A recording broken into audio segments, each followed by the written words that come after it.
Bonjour à tous. Birenun Kaya Amio. Bonjour à tous. Alors, nous avions vu dans la séance de travail pratique d'hier euh, comment construire la caractéristique d'un dipôle actif.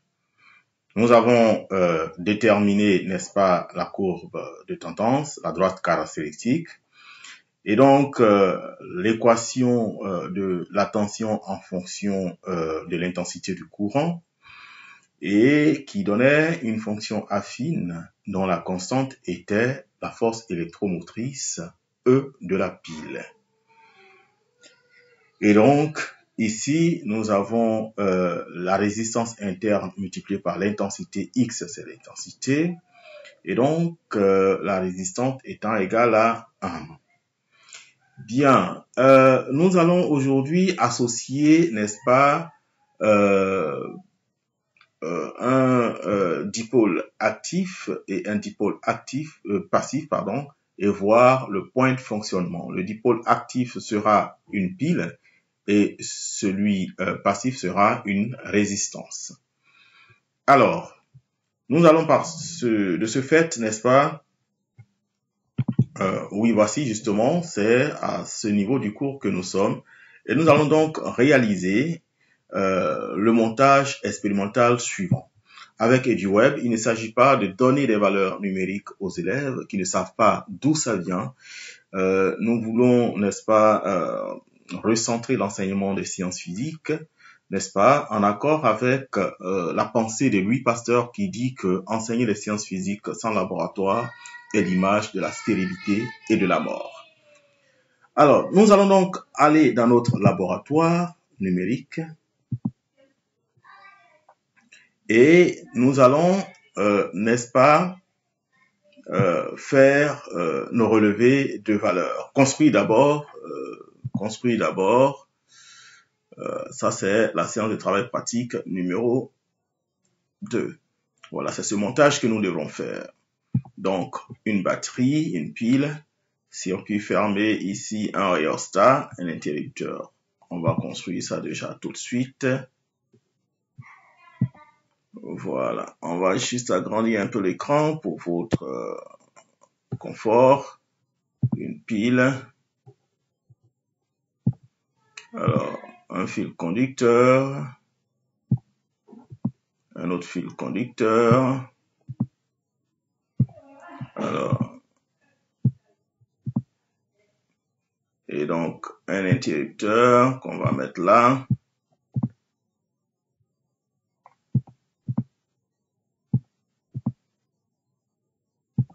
Et là, on va mettre un bout de fil là. Et ensuite, un autre fil là.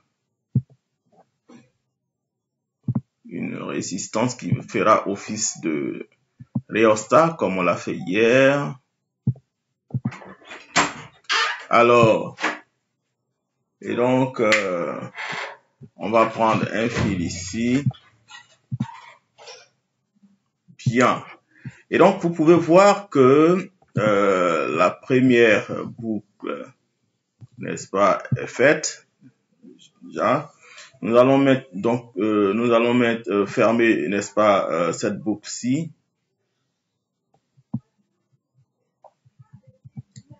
Et donc, voilà. Donc, il s'agit de finir ce circuit-là. Voilà. Et qu'est-ce qu'il y a là? Une résistance, un ampèremètre, et puis voilà.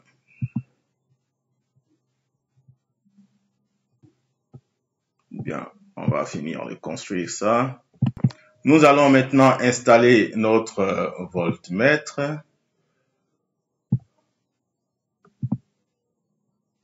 Là. Et là, ça mesure une tension nulle en ce moment. Oui, parce que aucun courant n'est encore débité, l'interrupteur est ouvert.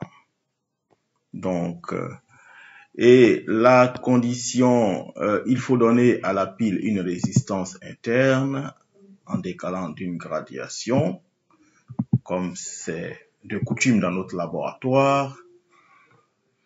Bien, et donc, c'est cette résistance qui va servir de rhéostat. Et on relève, nous prenons notre carnet, nous relevons les différentes valeurs de l'intensité dans cette branche-là, cette résistance-là, ce dipôle passif-là, en actionnant sur l'intensité du courant avec celui-ci qui servant de rhéostat. Alors, donc, on va fermer, on a relevé pour I égale à 0, la tension est nulle. On va donc fermer. Déjà, on va fixer, n'est-ce pas, notre FEM à 5.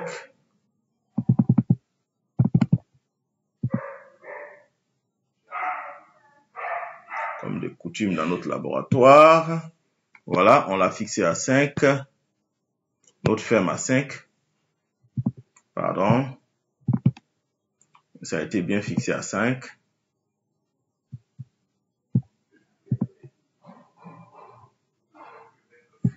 Excusez-moi. Bien, on peut voir que notre FEM, la force électromotrice de la pile est bien fixée à 5 volts. On va donc, pour I égale à 0, nous avons bien la tension égale à 0. On va donc fermer le circuit. Et donc, le courant passant, nous allons, n'est-ce pas, faire varier l'intensité. Alors, nous allons prendre l'intensité à, voilà, pour I égale à 0, V égale à 0, et on va augmenter au fur et à mesure. 0,05, vous prenez la valeur, vous le levez dans votre carnet, vous avancez un peu, vous prenez une série de mesures comme ça, vous prenez une série de mesures selon votre, voilà, au moins une dizaine de séries de mesures. 0,16, vous relevez la tension. 0,21, vous relevez la tension. Ainsi de suite, ainsi de suite, ainsi de suite. À chaque tension, intensité, vous relevez, n'est-ce pas, la tension et vous faites avancer jusqu'à 0,44. C'est un peu, là c'est saturé là. Et donc, vous relevez la tension. Voilà. Et vous avez une dizaine, en tout cas un bon paquet de données. Et vous allez donc construire votre graphique. Pour ce faire, vous retournez sur votre fiche de TP sur Excel. Alors, hier, on avait construit cela. Et donc, les valeurs que vous avez obtenues, vous les reportez. Ici, c'est bien UPN. Et donc, on va peut-être mettre ça en indice. Bon, voilà, indice. OK. UPN. Et donc,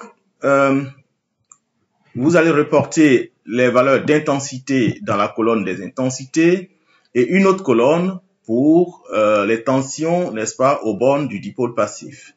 Alors, donc, vous les saisissez ici individuellement et voilà.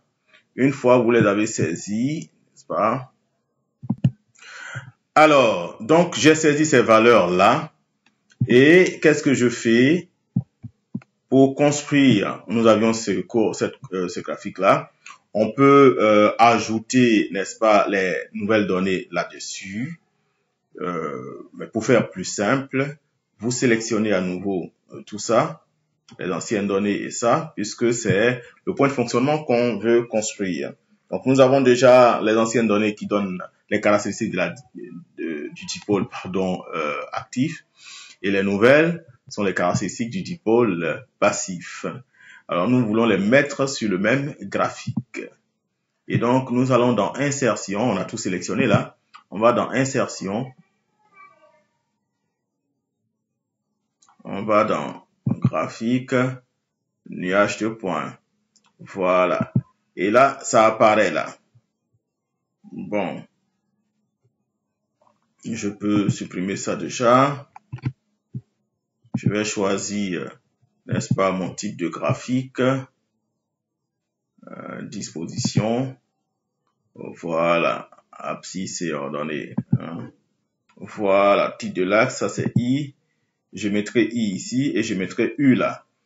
Alors, je veux ajouter, n'est-ce pas, ben, tout ça je vais... Voilà, ça peut rester comme légende.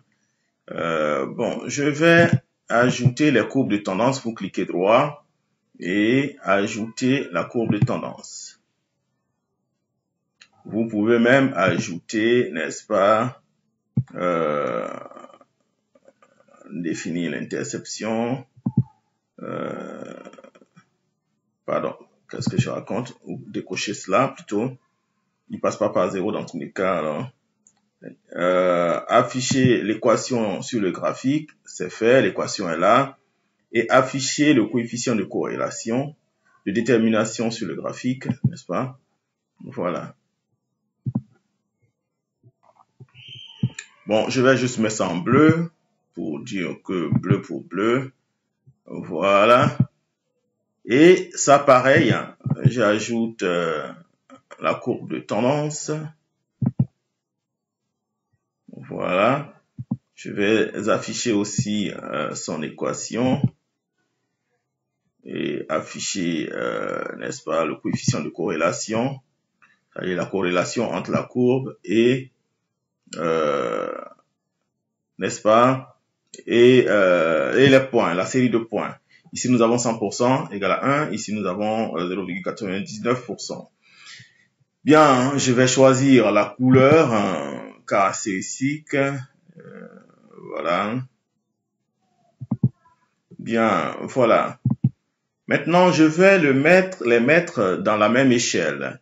Je choisis cette échelle-là. Nos tensions vont jusqu'à 5. Hein. Faut pas qu'on abuse. Hein. Alors, donc, je vais ici, j'ai sélectionné l'axe. Je vais ici. Je clique là pour les mises en forme. Option de l'axe. Alors, je maximise à 5. Minimum 0. Il n'y a pas de souci. Donc, je peux même mettre, voilà, au lieu de 5, je vais mettre 1 ici. Principal 1 et 0,1. Voilà. Et donc, voilà, graduation, je vais afficher la graduation principale pour qu'elle apparaisse, mais à l'intérieur, et la graduation secondaire à l'extérieur. Voilà. Et peut-être mieux faire voir, n'est-ce pas, les traits. Je choisis la couleur noire. Voilà, c'est mieux visible. Je fais pareil pour les abscisses aussi. Alors, nous avons donc les deux courbes, la caractéristique du dipôle actif et là, en orange, la caractéristique du dipôle passif. Pour mieux visualiser le point de fonctionnement, pour faire un zoom, on peut cliquer sur, n'est-ce pas, la série de points là et décider, n'est-ce pas, de la choisir, n'est-ce pas, comme échelle principale.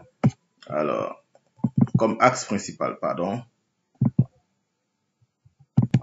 Alors, pour le zoom, nous n'avons qu'à limiter, n'est-ce pas, l'axe des abscisses à 1 ou 2 maximum. Donc, ce que nous allons faire, là, on va voir, le maximum c'était 5, on va saisir 2. Voilà. Voilà. Et ce zoom-là, on peut même descendre jusqu'à 1. Hein. On peut même descendre jusqu'à 1 comme maximum. Je vais descendre à 1. Voilà. Et l'unité, n'est-ce pas, principale sera 0,1. Et là, ce sera 0,5. Voilà. Voilà. Et donc, ayant fait donc ce zoom-là, nous avons notre courbe ici. Et de façon analytique, on peut déterminer, n'est-ce pas, notre point d'intersection. Nous avons les deux équations qui sont là. Nous pouvons déterminer notre point d'intersection ou bien de façon graphique, on fait la projection de l'intersection sur l'axe des abscisses pour déterminer l'intensité du courant correspondant, n'est-ce pas, à cette projection-là pour la suite du cours. Alors, j'oubliais cet additif. Alors, comme on sait que la courbe orange passe nécessairement par l'origine, puisque quand on a mesuré, n'est-ce pas, quand on a mesuré l'intensité, on a mis l'intensité à 0, la tension correspondante était 0 nécessairement. Alors, donc, on va donc cliquer sur cette courbe-là pour forcer, n'est-ce pas, l'équation à ce qu'il n'y ait pas de constante ici. Alors, donc, qu'est-ce qu'on fait? On descend plus bas et on sélectionne, n'est-ce pas, définir l'interception. Vous sélectionnez et les intersections des axes doivent se faire à la valeur 0. Voilà, c'est bien 0 par défaut, mais on maintient cela. Donc, du coup, on a précisé que cette droite-là passe par 0, effectivement, selon les mesures. Et donc, ça change l'équation, ça met, n'est-ce pas, donne une équation affine sans constante. Voilà. Merci, c'est la petite précision que nous avons voulu vous faire là. Et c'est ce qu'il faudra faire dans ces cas de figure. Merci. Au revoir. Bire nunca ya mi o